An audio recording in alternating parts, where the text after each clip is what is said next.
بسا اوقات بہت سی محنتوں کا نتیجہ انسان دیکھتا ہے کہ ضائع چلا گیا. میں نے 10 سال محنت کی، حاصل کوئی نہیں نکلا. یہ ثمرات کیا ہیں؟ محنتوں کے ثمرات کا ضیاع. کوشش آپ نے کی، قسمت کی خوبی دیکھی ہے، ٹوٹی کہاں کمن، 2-4 ہاتھ جب کے لبے بام رہ گئے. Be prepared. ایک شاعر کے یہ اشعار ہیں، وہ کمیونسٹ تھا، میں نام بھی نہیں لیتا، لیکن یہ کہ یہ اسی انقلابی، چونکہ ان کا بھی ایک انقلابی نظریہ ہے، انقلابی عمل میں یہ سارے مراحل آتے ہیں.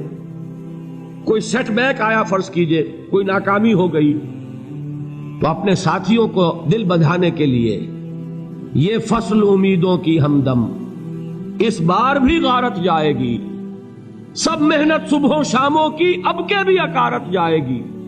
میرے نبی کے ثمرات کا جو لفظ یہاں آیا ہے، وَنَقْصٍ مِّنَ الْأَمْوَالِ وَالْأَنفُسِ وَالثَّمَرَاتِ، سب محنت صبحوں شاموں کی اب کے بھی اکارت جائے گی. دھرتی کے کونوں کھدروں میں پھر اپنے لہو کی کھاد بھرو، پھر مٹی سینچو اشکوں سے، پھر اگلی رت کی فکر کرو، پھر اگلی رت کی فکر کرو، جب پھر ایک بار اجڑنا ہے. ایک فصل پکی تو بھر پایا، تب تک تو یہی کچھ کرنا ہے. ایک مقصد ہے سامنے، انقلاب برپا کرنا ہے. ایک کوشش ناکام ہو جائے کوئی پرواہ نہیں، نیکسٹ. پھر تیار رہو ناکامی کے لیے. ایسا نہ ہو جو انگریزی میں کہتے ہیں hope for the best but be prepared for the worst. ایسا نہ ہو کہ دوسری مرتبہ ناکام ہو کے بددل ہو جاؤ، تمہاری ہمتیں جواب دے جائیں. نہیں، پہلے سے تیار رہو کہ دوسری مرتبہ بھی ناکامی آئے تو آئے، لیکن جب تک کہ کامیابی حاصل نہیں ہوتی ہمیں یہ کام کیے چلے جائیں. دیکھیے سیرت میں آیا کہ نہیں یہ واقعہ. بدر میں مسلمانوں کو فتح ہوئی تو احد میں زک پہنچی کہ نہیں؟ 70 صحابہ شہید ہوئے کہ نہیں؟ اگر ان کی ہمتیں جواب دے جاتی تو گاڑی کیسے چلتی آگے؟ تو فرمایا وَلَنَبْلُوَنَّكُمْ بِشَيْءٍ مِّنَ الْخَوْفِ وَالْجُوعِ وَنَقْصٍ مِّنَ الْأَمْوَالِ وَالْأَنفُسِ وَالثَّمَرَاتِ. ہم تمہیں لازم آزمائیں گے، خوف کی کیفیت سے، فقر و فاقے کی کیفیت سے، بھوک سے، جان کے نقصان سے، مال کے نقصان سے، محنتوں کے حاصل کے ضائع ہو جانے سے. وَبَشِّرِ الصَّابِرِينَ، اور اے نبی بشارت دیجئے صبر کرنے والوں کو. الَّذِينَ إِذَا أَصَابَتْهُمْ مُصِيبَةٌ، وہ کہ جب ان پر کوئی تکلیف آئے، کوئی مصیبت آئے، کوئی آزمائش آئے، قالوا انا للہ وانا الیہ راجعون، وہ یہ کہیں کہ ہم اللہ ہی کے ہیں، اللہ ہی کی طرف لوٹ جانا ہے. یہ وہی انداز ہے جو میں نے فارسی کا شعر سنایا تھا آپ کو کہ سرے تسلیم خم ہے جو مزاج یار میں آئے. وہ ہمارا مولا ہے، ہمارا آقا ہے. اگر اسے یہی منظور ہے تو ہمیں بھی یہی منظور ہے. میں نے تسلیم و رضا کی بات کی تھی نا، آپ کو کچھ شعر سنائے تھے. ایک شعر اور سنیے، اور یہ کس کا ہے؟ محمد علی جوہر کا. ایک مرتبہ جیل گئے، ان کی ایک بیٹی جوان بیمار ہوئی، فوت ہو گئی. باہر چھوڑا انگریز نے، جاؤ بھائی دفن کر دو بیٹی کو. دوسری مرتبہ جیل گئے، دوسری جوان بیٹی اسی مرض میں مبتلا ہوئی. اب یہ جیل میں ہے، خبر پہنچی کہ دوسری بیٹی کے اوپر بھی اسی مرض کا حملہ ہوا ہے.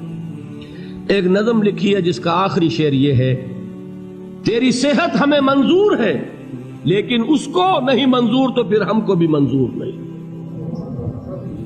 یہ ہے، جب تک یہ کیفیت نہ ہو اس میدان میں آدمی ثابت قدم نہیں رہ سکتا کہ میرے رب کو اگر یہ منظور ہے تو یہی مجھے منظور ہے، اور تیری صحت ہمیں چاہیے تو ضرور، لیکن ہمارے رب کو منظور نہیں تو ہمیں بھی منظور. راضی برضائے رب. وَبَشِّرِ الصَّابِرِينَ الَّذِينَ إِذَا أَصَابَتْهُمْ مُصِيبَةٌ قَالُوا إِنَّا لِلَّهِ وَإِنَّا إِلَيْهِ رَاجِعُونَ. نہ شود نصیب دشمن کے شود ہلاک تیغت، سرے دوستہ سلامت کے تو خنجر آزمائے.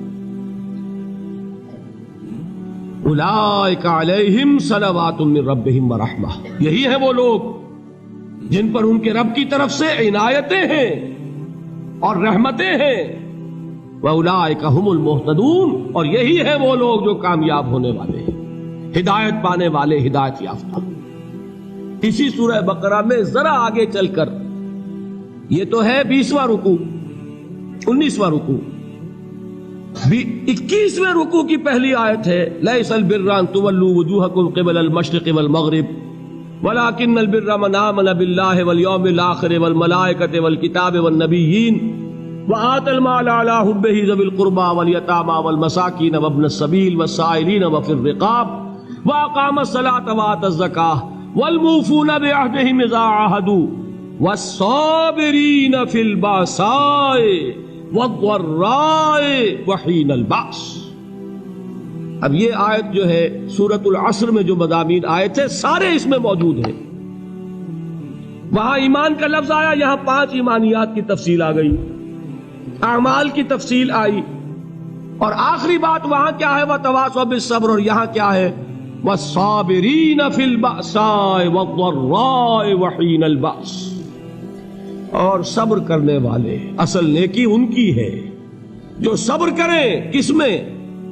جنگ کے وقت، ذرائے، بأسائے، بأسا کہتے ہیں فقر اور فاقہ، واحد آئے گا باس تو اس کے معنی جنگ، اور باسا جمع میں آئے گا تو فاقہ، فقر، بھوک، اور ذرائع جسمانی تکلیف، ضرر، جسمانی تکلیفوں میں صبر کرنے والے، فقر اور فاقے میں صبر کرنے والے، اور جنگ کے وقت صبر کرنے والے۔ اولئک الذین صدقوا واولئک هم المتقون، یہ ہیں وہ لوگ جو صبر کرنے والے ہیں، یہ ہیں جو سچے ہیں، جو اپنے دعوے میں نیکی کے اور ایمان کے صادق ہیں، اور یہی وہ لوگ ہیں جو متقی۔ اگلی سورت ہے سورہ آل عمران، اس میں 2 لفظ آئے ہیں، آخری آیت یا ایھا الذین آمنوا اصبروا وصابروا ورابطوا واتقوا اللہ لعلکم تفلحون۔ دیکھیے یہاں صبر اور صابر جو تعلق جہد اور جہاد کا ہے وہی ہے صبر اور مصابرت۔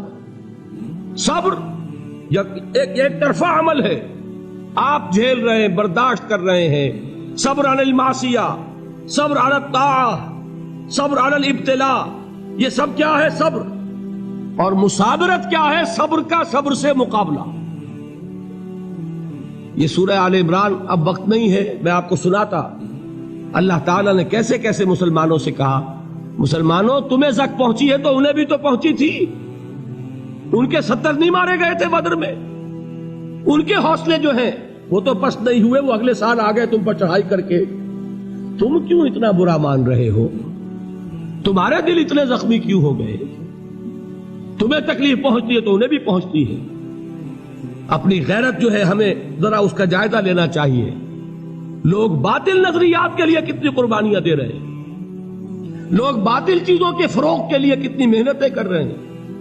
جیسا کہ میں نے ابھی کہا تھا، اسی غیرت کو چیلنج کرنے کے لیے، ذرا آپ کی حمیت دینی کو جوش دلانے کے لیے، قادیانی نوجوان کتنی تعداد میں اپنے آپ کو دین کے لیے وقف کرتا ہے، اور آپ کتنے نوجوان ہیں جو اپنے آپ کو دین کے لیے وقف کرتے ہیں،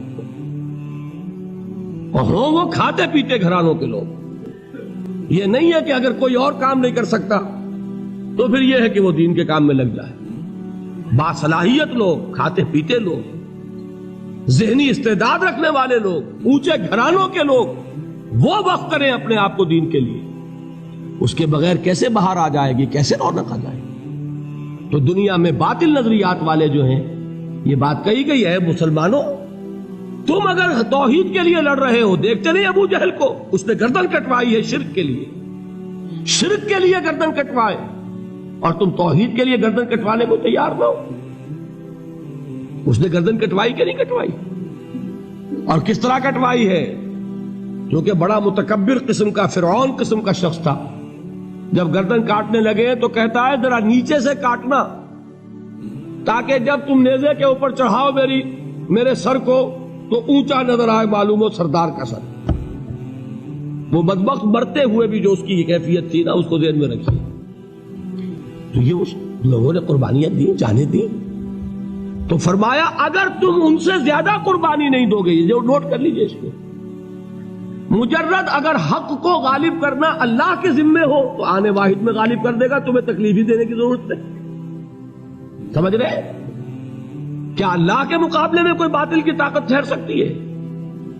یہ تمہارے ایمان کا امتحان ہے، یہ تمہارے خلوص کی آزمائش ہے، یہ تمہارے امتحان کا ثبوت درکار ہے کہ اللہ تعالیٰ دیکھنا چاہتا ہے تم اس کے لیے اپنی جانیں قربان کرنے کو تیار ہو کہ نہیں، تم اس کے لیے تن من دھن لگانے کو تیار ہو کہ نہیں۔ اور یہ جان لو کہ اگر کفار اور مشرکین اور ملحدین اور باطل نظریات والے وہ جو کچھ قربانیاں اپنے باطل نظریات کے لیے دے رہے ہیں ان سے زیادہ اگر تم نہیں دو گے تو حق غالب نہیں ہوگا۔ انہوں نے جو صبر کیا ہے اپنے باطل نظریات پر، اگر تم اس سے زیادہ صبر کا ثبوت نہیں دو گے اپنے اس حق پر تو حق غالب نہیں ہوگا۔ اس لیے فرمایا یا ایھا الذین آمنوا اصبروا وصابروا، نہ صرف یہ کہ صبر کرو بلکہ صبر میں اپنے دشمنوں سے آگے نکلو، ان کے صبر سے بڑھ کر صبر کرو۔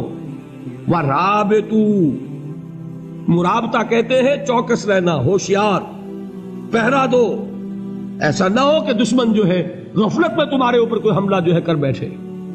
واتقوا اللہ، اور اللہ کا تقوی اختیار کرو، لعلکم تفلحون، تاکہ تم فلاح پاؤ۔